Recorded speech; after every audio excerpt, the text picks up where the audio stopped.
conventions did you adhere to earlier in your career where you were like, this is what I got to do to be successful? And then you realize it doesn't really work for me. That's a really interesting question because when I look back and when I look at starting my career, I opted myself out or counted myself out of being part of the corporate world pretty early and then Mhm. fell into it. And the reasons that I opted myself out were I didn't fit who I felt the type of tech leaders that I saw were. So I started my career in the early 2000s, did Teach for America in Oakland.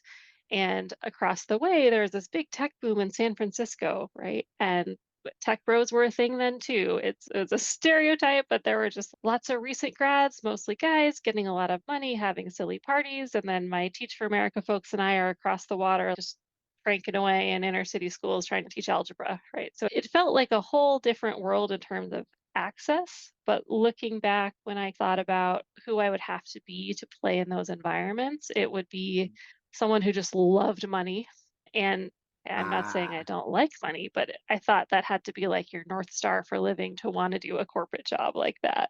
And just folks that fit that stereotype of more having a more command leadership presence and being very egocentric and wanting to talk about themselves all the time. And I just didn't really, I'm not saying I was better in any sense of the world, but I didn't see myself in that type of archetype. And so from the beginning in my career, that's not a direction I thought that I would go.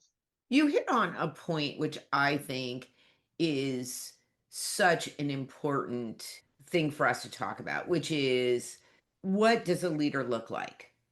Right?